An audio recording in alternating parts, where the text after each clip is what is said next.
What's up, everyone? I'm Rod Rodriguez, and Military Matters is on a pre-production hiatus. So while we're getting the next season ready for you guys, we're revisiting some of our older episodes that we thought made an impact or were especially important. And one of the first episodes that came to mind was the season premiere. I think it was season 2 back in July of 2020. And it was all about what happened to Vanessa Guillen. And to help explain some of the latest developments in the story, the Vanessa Guillen bill has passed, and there's been some more executive order stuff that has come down the pipe. So we covered that story originally with Stars and Stripes reporter Rose Thayer, and she is back to give us an update. And then we're going to go ahead and play that episode one more time for you. So Rose, thank you for taking time again out of your super busy schedule. Tell me what has happened with the Vanessa Guillen bill.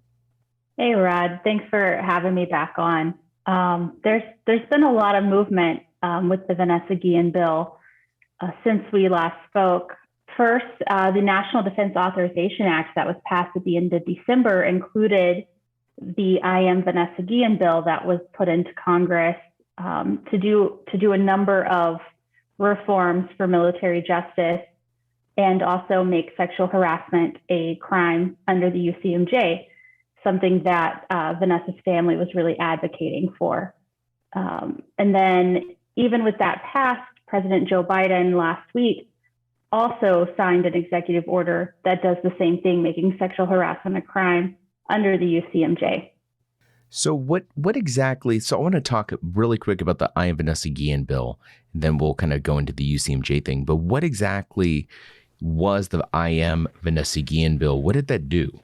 So here's some of the things that the I Am Vanessa Guillen bill did. And I am looking up this information with Protect Our Defenders, which is a nonprofit that was also pretty strong advocates for a lot of these reforms for a number of years before Vanessa Guillen's murder brought a lot of these issues to the forefront of people's minds.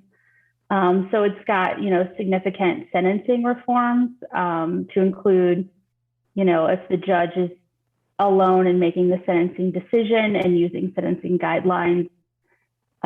It requires independent investigators for sexual harassment complaints. And probably the biggest thing it's doing is it's pulling the decision to prosecute from the commander, which is something that was really important to a lot of people. So prior to the Vanessa Guillen bill, there was a lot of controversy. There was a lot of criticism about the way that military had structured its sexual harassment, sexual assault response. Does the Vanessa Guillen bill fix what's broken about the military sexual assault programs? Yes and no. So one of the biggest issues is that people who were service members who were reporting sexual assault or sexual harassment were going through their chain of command, which is typically also the chain of command for their perpetrator. And that commander had the authority to either take it to a court-martial or not. So now that there's a new independent investigator and independent prosecutor who will make those decisions. However, the commander is still the convening authority on court-martials, meaning he or she has the power to select jury members, the power to allow, money to hire expert witnesses. They can say who can or cannot testify. So the process isn't completely out of control of the command, but some pieces of it are that, and those pieces are pretty important. And the last part I want to talk about was the ICYMI aspect to this. There's a few ways that sexual harassment could be prosecuted under the ICYMI as it stood. But there are advocates who really wanted this separate article because they feel like it adds more power to the charge, and it gives it a little more like gravitas and less. It's less work for the prosecutors to make it fit under some of the other options they previously had. Okay. Wow. So there has been a lot of development here then. Yes. Yeah. There's been a lot of movement. I know the Guillen family posted to social media recently that they were very happy to see these steps taken, and it felt like all their hard work to make these changes was starting to pay off. And are you aware of any developments in her actual case in the death of Vanessa Guillen?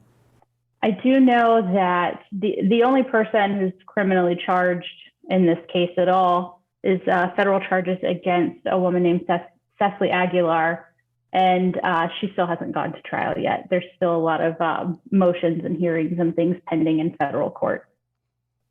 Well, Rose, thank you for the update, bringing us all up to speed on the tragedy that was the Vanessa Guillen case. And folks, we're going to go ahead and play the What Happened to Vanessa Guillen season 2 premiere. This was an episode that I think was important because we actually uncovered a couple of things that I think the public did not know in this episode. The one fact out of this that still sits uneasy with me is that her the suspect in this actually met Vanessa Guillen's sister at Fort Hood when she showed up looking for her sister, instead of instead of a commander or the first sergeant meeting her. It was the suspect. That is just one of many disturbing facts in this case. So we're going to play this episode one more time, and it's good to hear that there have been developments. Folks, don't forget to check us out on social media. We are on Facebook, Twitter, and of course, the next season, I believe we are in season 5. Wow, we are on season 5. The season 5 premiere is going to be later in February. So that's it for me. And now, what happened to Vanessa Guillen?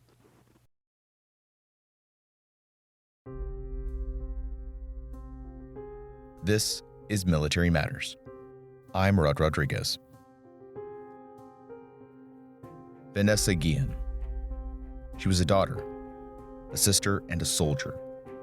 A native of Houston, Texas, as a little girl, she had felt a calling to the uniform, to service.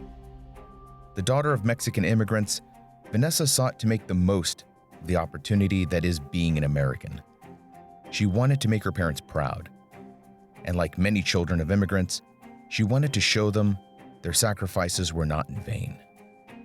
Weeks after graduating high school, an excited Vanessa left to basic training to fulfill her childhood dream and to serve the country that her family believed in. She would become a 91 Fox, small arms repair, and be assigned to the 3rd Cavalry Regiment, Fort Hood, Texas. Vanessa Guillen could never have imagined that her life would find itself cut short at the hands of a fellow soldier on an Army installation she thought was safe. April 22nd. Vanessa's sister Myra can't get a hold of her on the phone. The day that Vanessa went missing, her sister had called her many times, so did a lot of other people, because she had plans to go on a hike that day. That's Natalie Quam, attorney for the Guillen family. But it was strange that after 12 o'clock, somewhere around then, she never responded to anyone's phone calls or anyone's text messages or anything. And they also noticed that their phone was going straight to voicemail, as was their text. Or like it was not being delivered, as you would see on your iPhone. So that was really concerning. Around 8 o'clock, after a few people called each other, her sister Myra said she called, and then she started speaking to other people. Hey, have you been able to reach Vanessa? Then she got a little suspect, and she said, how do I get in touch with the base to see where she is? Maybe they would know. It's unclear exactly who Myra contacts at Fort Hood, but she's told that she can drive there from Houston, a 3-hour drive, and that the person Myra had spoken to would stay up to greet her. When Myra arrives at Fort Hood sometime around 2 a.m., she's told that the individual she spoke to is asleep and to come back at 8 a.m. She comes back at 8 a.m. and of course they go and they look to her room. She's not in her room. She said that she was greeted by 6 men. It was kind of intimidating. And she said that it just didn't feel right. Something didn't feel right. They went to the MP and they, did the missing person report. And she said that everyone seemed like surprised. Like they were surprised that she was missing. They didn't hear anything about it. So at this point, Myra is feeling like something's not right. But it was one of the 6 soldiers that met her to talk about Vanessa's disappearance that really made her uncomfortable. That soldier was Specialist Aaron Robinson. You see, Vanessa had told Myra about Robinson. She had told her and other family members that this individual had been harassing her. She was laughing about her sister being missing. In case that last part was a little hard to understand, Robinson was laughing about Vanessa missing. Attorney Natalie Quam emphasized to me that not one of the 6 individuals who greeted Myra was anyone in Vanessa's leadership. Vanessa is now a missing person. Her family is scared and doing everything they can to find her. According to some reports, what they do find is her wallet and keys in her arms room.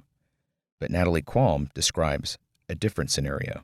They held her keys and she told them she'd be right back and never came back. And nobody thought about that. They were surprised when her sister comes in and says that she's looking for her sister and she's missing. They had her keys and her wallet.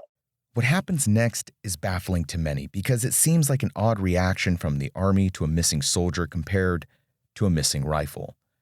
You see, when a sensitive item such as a rifle or a night vision goggle is missing, everything immediately gets locked down. Service members scour the area and no one goes home until the item is found. And that just didn't happen with Vanessa. The family didn't even know what was happening. They felt they were being ignored. The family started rallying outside the front gate at Fort Hood, trying to bring attention to Vanessa's disappearance. It wasn't until they sought help from an attorney that the family felt the Army was willing to talk more openly about the investigation. Whenever a soldier goes missing, I don't want to say it's a common occurrence. That's Rose Thayer. She's a reporter for Stars and Stripes who's been covering the Vanessa Guillen story from the very beginning. But it's the same as when adults in the real world go missing. You see a lot of amber alerts, you see a lot of silver alerts, but you don't see a lot of, hey, a 20 to 30-year-old person has gone missing. Adults can separate themselves from people if they want to. They can be missing. But in this instance, the military putting this out and then putting the reward on it, it was just different. I think that's really the only way to describe it. Because, there's also the parallel case of the missing soldier. His name is Gregory Waddell Morales. And I don't know if I'm saying Waddell correctly. He went missing a few months before her, and there wasn't the same release and efforts in the beginning in the same way, which is a shame because it seems that something might have happened to him as well, as his remains were also found in Guillen. The town just outside Fort Hood is called Guillen. Guillen is a pretty bad area. Guillen boasts a crime rate averaging somewhere around 77% higher than other U.S. cities. But to its credit, that rate has gone down over the years. But just one drive down Rancer Boulevard is enough to convince you of the toxicity that exists just outside the gate. Unfortunately, Guillen is where the remains of several soldiers have been found recently, such as those of Private Gregory Waddell and PFC Brandon Rosencrantz. The search for Specialist Guillen would involve hundreds of volunteers, 500 soldiers from the 3rd Cavalry Division, and hundreds of hours of flight time over search areas. On June 21st, approximately 60 days after Vanessa was reported missing, authorities found the burned remains of a tough box near the Leon River and indications that there had been a decomposing body. 9 days later, someone building a fence out past Belton, Texas, more than 20 miles out from Guillen, finds human remains that would later be identified as those of Specialist Vanessa Guillen. Later, the night that Vanessa's remains were found, the lead suspect in her disappearance, Specialist Aaron Robinson, commits suicide just outside the east gate of Fort Hood. He's found barefoot and armed with a handgun. His girlfriend, Cecily Aguilar, is arrested shortly thereafter and was recently charged with 1 charge of conspiracy to tamper with documents or proceedings and 2 charges of tampering with documents or proceedings. So that should be it, right? Open and shut. But it's far from simple. When we return from the break, Natalie Quam finally gets a meeting with the Fort Hood commanders and CID, but it doesn't go the way she thought it would. Also, we'll talk about the allegations that Vanessa Guillen was sexually harassed by Robinson and the Army's response when we return. What are you guys going to give us? If you're not going to give us anything, I'm going to go above you and I'm going to go to the secretary's office if you're not going to give me what I need now. So I kind of felt like at this point, we needed to come up with a strategy where if they were not going to provide this family the information that they're asking, then we needed to make a lot of noise about it and make sure that this family gets what they need. That's Natalie Quam. She's talking about the lack of information sharing she and her clients, the Guillen family, were receiving from the Army and CID.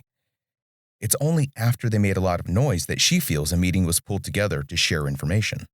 We got to a point where they said, we're going to have a meeting, and this was going to be, I think, June 22nd, a meeting on the base, and they invited the congresswoman, they invited the senator's offices, they invited, obviously, me, they invited the family, and they said, we want to meet with you, we want to give you all the information you're asking from us. We get to the base, and this probably 25 to 50 people were there. The general was there, the command was there, colonel was there, JAG was there, CID was there. So there was about 25 to 50 people in this meeting.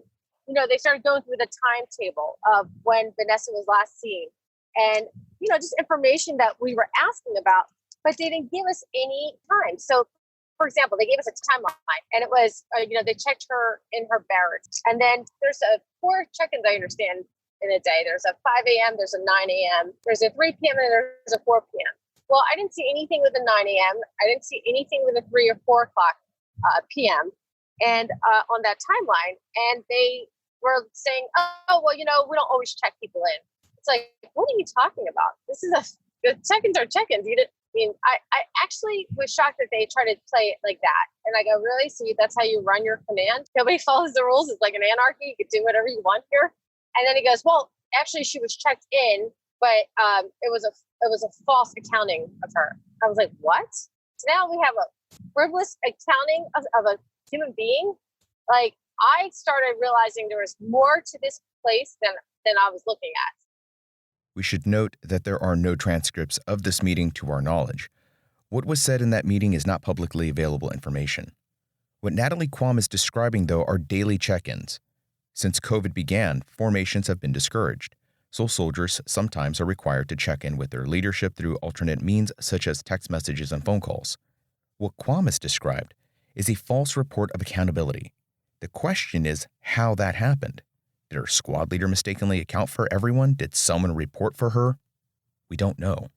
They didn't have any times on that timeline. So they would do the check-in, but they did not show the time that check-in. They would show us, or they would write, she went and filled her gas up in her car at this gas station on the base, but they wouldn't tell us what time she did that. So I asked them, why wouldn't you tell us what time she filled her gas up? Like, that's just a simple question.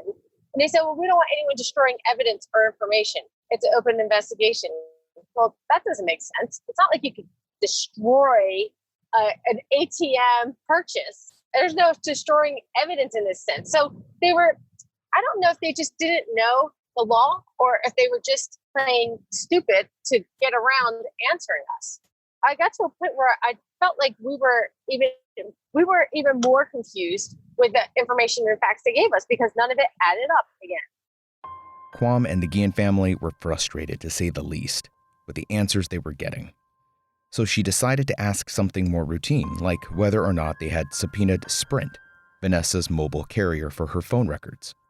So I said to them, I said, did you subpoena Sprint? Because that was the phone that she used. And they wouldn't tell me whether she subpoenaed Sprint. I said, listen, I need to know this information because I need to know what I need to subpoena. If you didn't subpoena it, I'll subpoena Sprint and I'll give you what they give me. But if you already did that, I don't want to duplicate, your work either.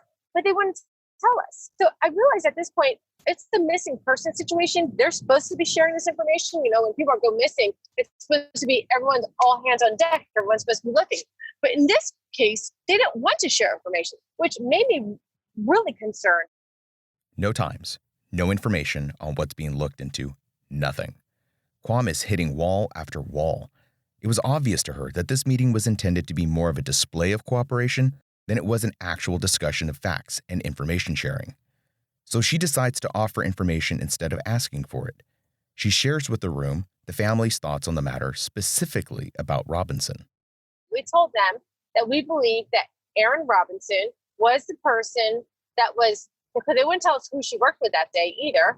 So we understand that he worked with her that day. We believe that he did something to her and we took off base and we said, this is the same guy that was sexually harassing her. So they said, oh, well, we'll note that. We'll note that. So, I mean, either they played dumb, again, going back to the whole, either they played dumb or they really, really were like completely clueless.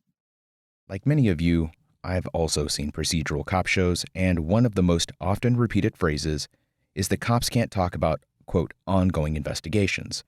I asked Natalie Quam if this wasn't actually normal for the police to do. This was, after all, an open investigation. Wouldn't the police be legally obligated to not disclose the details of this case? No, you would think that the way they acted, you would have thought they were the ones who committed the crime, like they were defending themselves or they were trying to obstruct us from being able to do any kind of research. It's just bizarre. I've never seen anything like this because I work with U.S. attorneys all the time. We're very transparent with who's subpoenaing what we're deposing. We want to work together. And this is quite the opposite. It's like we're supposed to be working together, but they don't want to work together. And it's not like they have a choice. They're supposed, when they said to me, oh, well, this is an open investigation, so we can't share this information. Well, actually, that's not true. You can. The command actually has the discretion to do that, first of all. And secondly, when it's a missing person case, they're supposed to share the information. This is not like, some kind of criminal case where someone stole something. This is a missing person case. It's not even a rule or law to not share information with an open investigation. And even if it was a rule or law, you could waive it. So it's like they were just really, going back to the whole, I don't know what they were hiding. This meeting happened on June 22nd, 2 months after Vanessa went missing. But when this meeting happened, a day or two prior to that meeting, Army investigators had found a burn site with a disposed of tough box near the Leon River. Both of their cell phones were searched, a forensic search, and pinged as being out in this location on the Leon River. That's Rose Thayer again, reporter for Stars and Stripes. The two cell phones she's talking about belonged to Robinson and his girlfriend, Cicely Aguilar. Aguilar is the estranged spouse of a former Fort Hood soldier. That relationship comes into play later. Which is what brought Texas EquiSearch and other investigative teams and agencies out there. And they found the lid of a plastic tough box that had been partially burned, and they found evidence of a burn site, but they couldn't find any evidence of Vanessa there beyond that. So Natalie Quam's notion that some of the folks at the meeting were playing dumb isn't that far off point, it seems. One look at Vanessa's phone records, the same records they wouldn't tell the family lawyer whether they'd subpoenaed or not, would show that Robinson was not only the last person to see her alive, but that he was also the last person she had communicated with. During the time frame that investigators knew something had happened to Vanessa, you would see Robinson had communicated with Cicely Aguilar, his girlfriend. Follow the tower pings of the two that night, and you're led right to the site where the tough box is found burned. Let's go back to that meeting for a moment. Natalie Quam doesn't know any of this yet, but the folks across the table do. When she told them about Vanessa's sexual harassment claim to her family, this guy was sexually harassing her, and, did you look into this issue? And they said, no, we didn't look into it. And we said, why not? Well, sexual harassment is not criminal. That was literally the response that came out of their mouth. And I was a little confused, like, we have a missing person here. Wouldn't you want to look into that so we can understand, because that may have led to a disappearance or some kind of, bad situation, bad blood or something. I don't know. So it was really like this attitude of, that's, as you can see, it's not taken serious at their base, and they question it all. Like they don't want to ever admit to anything, whether sexual harassment or not. They're never going to admit to it. And when I asked them, so then that's when the colonel was like, well, I'll take it serious and I'll do my own investigation. Well, wow, dude, you're like 60 days out here. Like she's missing 60 days. And now you want to take it serious?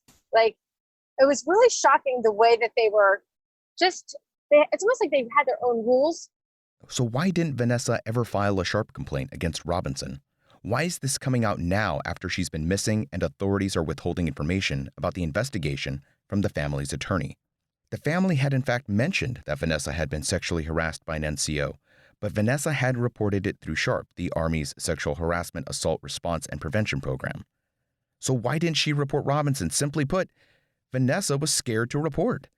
According to her family, she was terrified of retaliation, of being called a liar, and what it would do to her career. Remember, at the time she told her family about Robinson, she was a private. This reason for not reporting is all too familiar, and after this detail came to light, countless service members began to come forward under the hashtag #IamVanessaGuillen, telling their stories of why they were afraid. What's even more disturbing about the sexual harassment claim by the family is the subsequent response they received from the Army. No, there's no sexual harassment. What do you mean there's no sexual? She just got murdered. I think it's beyond that now. Okay, guys. You don't think it's sexual harassment, but the guy murdered her?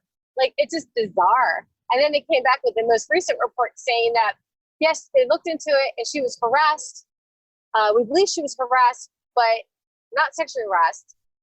And then when asked further about the harassment, they said, well, there was vulgarity that was used and some sexual explicit language used, but it was a misunderstanding. It's not sexual harassment. Wait a second. When somebody harasses someone and there's sexual conduct and language being used, we call that sexual harassment. So I get it. That base, that command, or maybe the system at home is just broken. When we come back, what happened the day Vanessa was killed? When we return.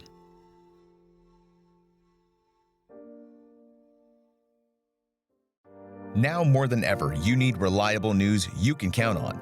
Since 1861, Stars and Stripes has been committed to bringing you the news without the spin.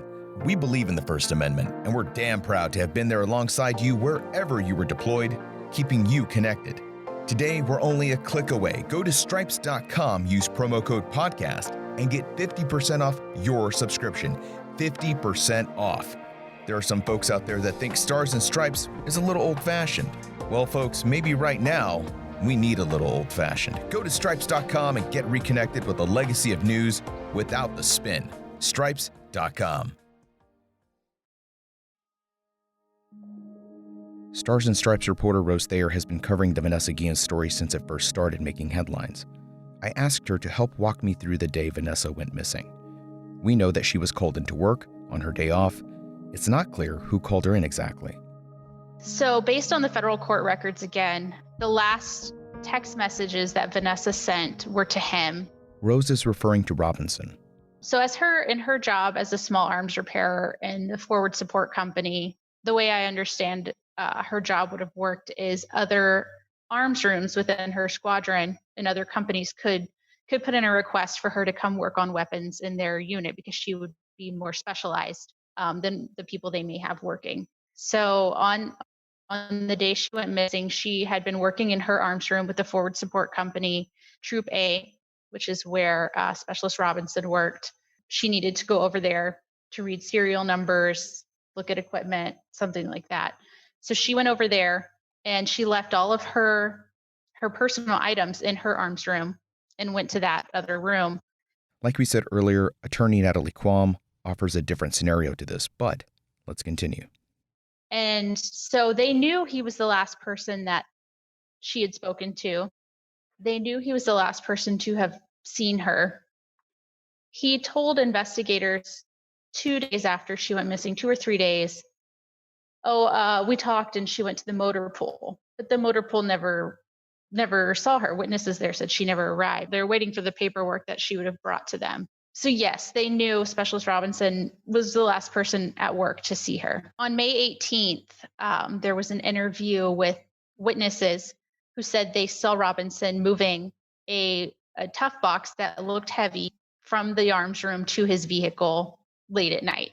And so on May 19th is when they searched his phone records. May 19th is when they finally searched his phone records, almost a month after Vanessa was reported missing. But let's go back to the arms room. According to accounts from Aguilar, Robinson attacks Vanessa in his arms room shortly after Vanessa arrives. She gets murdered in the armory room. No one sees anything. No one hears anything. By the way, we're talking about 43 minutes best. 43 minutes. Could have been less time. which is impossible, but 43 minutes, I'm just giving her the maximum amount of time that this could have happened. He kills her, he puts her in a pelican case, cleans up the room, and then he rolls her body out. All of this is in 43 minutes, and then locks it, does the reason why we know this is because when he put the code in, the code shows that 11:13, he put the code in. So her body was already out, by the way, in the hallway. No one saw her body in the hallway, bloody. I'm not getting this. And ready for this? So he supposedly cleans up this whole room. But I said, but there's no cleaning supplies in that place. I didn't see any. And he said, well, of course not. He would have had to go to the supply room, which is down a few buildings down. So I'm like, wait a second. So you're going to tell me he kills her, goes to a supply room, checks out supplies, comes back, all of this in 43 minutes? Does it put? No way, Jose.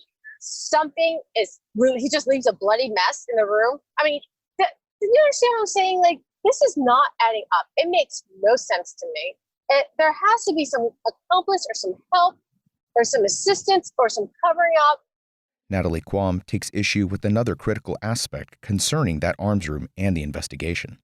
Why it took them 72 days after confession of the murder to Blue Star the room. Quam is referring to Blue Star, a latent blood detection tool that illuminates bloodstains under UV light. It can make bloodstains down to 1/10,000th dilutions visible to the naked eye.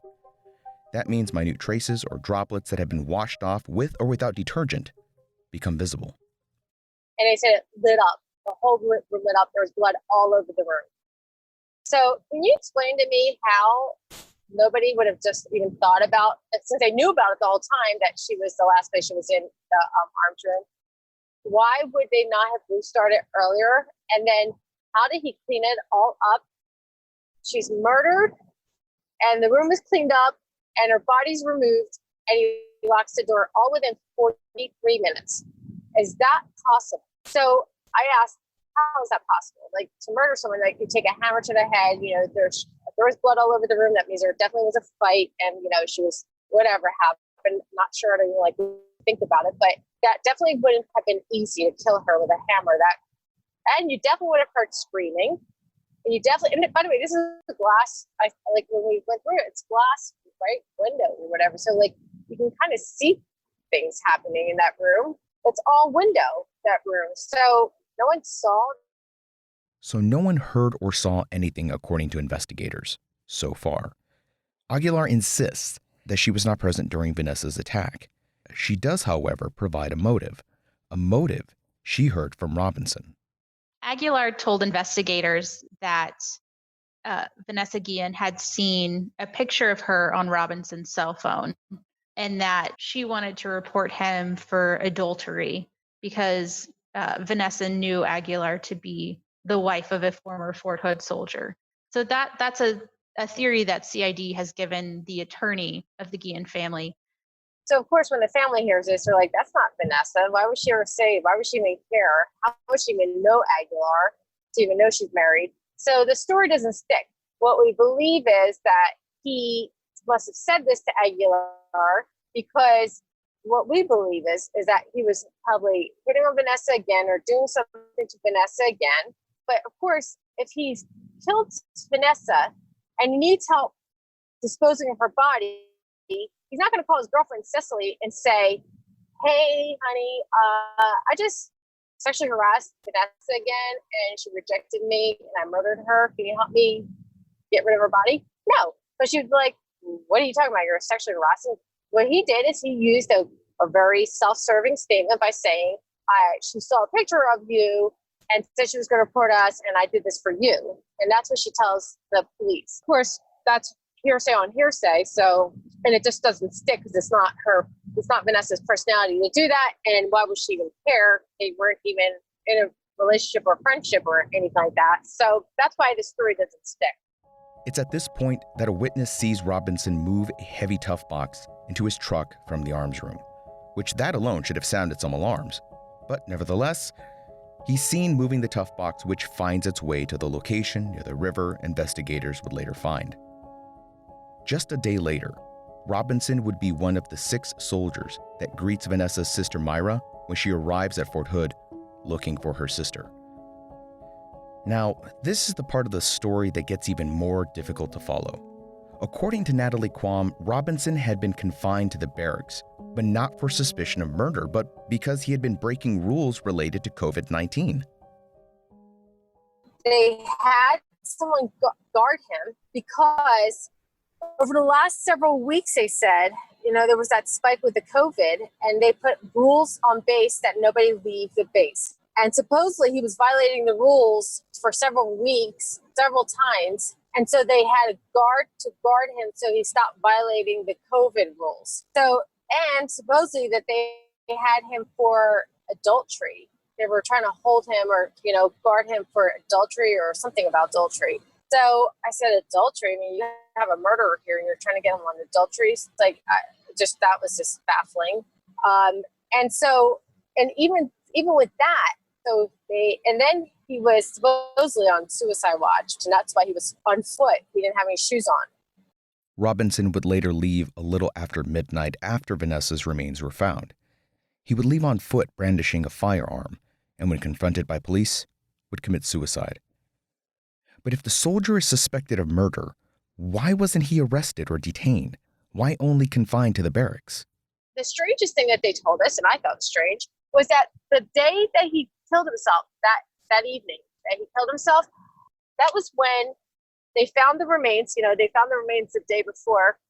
They had a confession from the accomplice, and yet they tried to get a warrant for his arrest, and the base denied the warrant for his arrest. The base lawyer.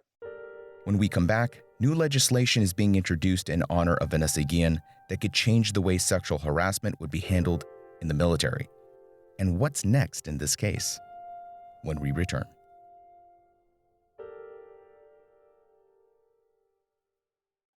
Now more than ever, you need reliable news you can count on. Since 1861, Stars and Stripes has been committed to bringing you the news without the spin. We believe in the First Amendment, and we're damn proud to have been there alongside you wherever you were deployed, keeping you connected.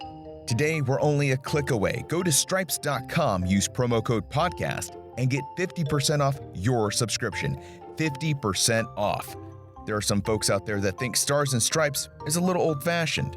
Well, folks, maybe right now, we need a little old-fashioned. Go to stripes.com and get reconnected with a legacy of news without the spin. Stripes.com. The Defense Department's annual report on sexual assault in the military said there were 7,825 cases of sexual assault reported in the fiscal year 2019, up 3% from 6,326 reported in 2018. Every branch had an increase in reports except the Marine Corps, which was down 6%. Now, it's important to remember that an increase in reporting doesn't mean that there are more incidents. It simply means that they're being reported more often. What is alarming is the continued reluctance by service members to provide unrestricted reporting. Those are the kind of reports that allow investigations and legal proceedings. One of the major criticisms of the system currently in place is that the current standard within the military is that sexual harassment and assaults are investigated by the military. We need military reform. We need legislative reform. There should not be a person on that base that is worried about reporting something. I don't care if it's discrimination, if it's retaliation, if it's sexual harassment, sexual assault. They need to change the order there.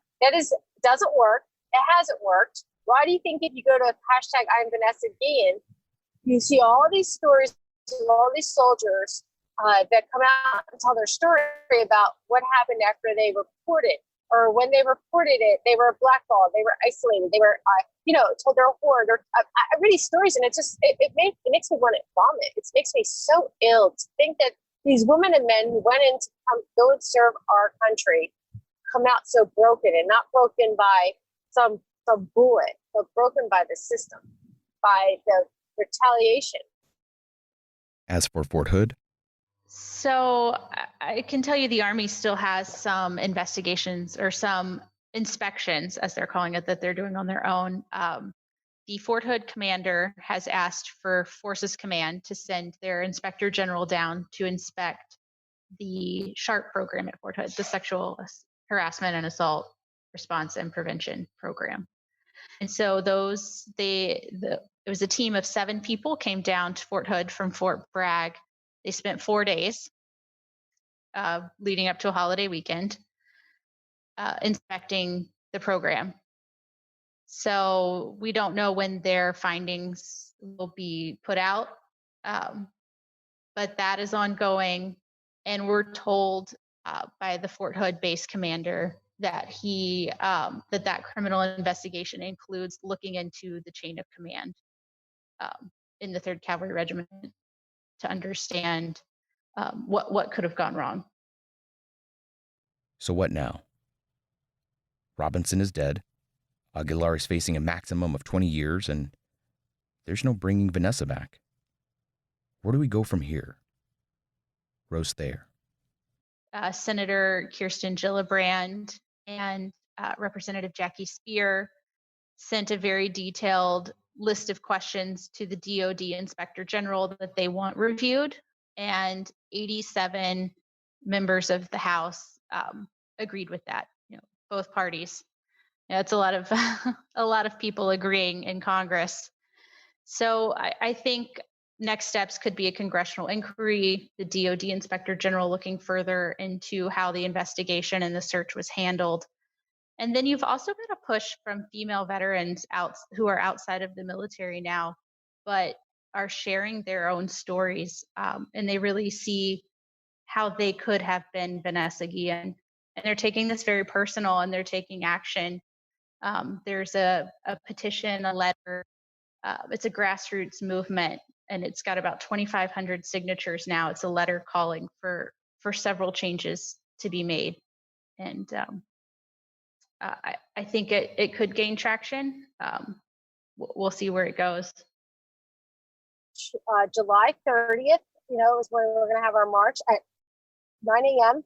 I'm going to be introducing our legislation, the hashtag I am Vanessa Guillen. We're going to have some congressmen and senators speak. And then we are, and obviously Vanessa's family, say a few words. And we will be marching from the Capitol Dome after this press conference at about 10 a.m. We'll go from the Capitol to the White House. And it's going to be a peaceful protest to support the bill and, military reform and obviously justice for Vanessa. We reached out to Fort Hood Public Affairs. We received no reply. Vanessa Guillen was 20 years old. My son is 20 years old. He's also a service member. There are a lot of differences between my son and Vanessa. I've never had to talk to my son about being sexually harassed, much less sexually assaulted. I'm aware that it happens to men too, but not often enough for me to worry about it. But I know that's a conversation that happens all too often among women. As a military parent, I do reflect on the possibility my son may not come home from a deployment. But the death of Vanessa Guillen gave me pause to consider getting the news he didn't come home from garrison. This is by far one of the hardest stories I've ever tried to tell. It's fraught with emotion, complex timelines, and fallible humans, all entangled in a bureaucracy layered in secrecy and military regulations. Vanessa Guillen.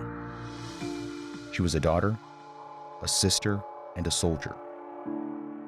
No matter how horrible her story ended, we have to remember the woman she was, the life she lived, and the service that was cut far too short. Vanessa can't speak for herself anymore. She can't tell her story in her own words. It's up to us to carry her story, to make the changes that will keep our sons and daughters in uniform safe. We are all Vanessa Guillen.